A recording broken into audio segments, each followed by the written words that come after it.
আজকে আমরা শিখব অটোক্যাডে কিভাবে ইউসিএস আইকনটা ফিক্সড করে নিতে হয়।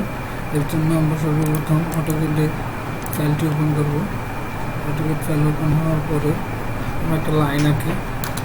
দেখি একটা লাইনটা সোজা করার জন্য আমরা জানি F8 প্রেস করতে হয়।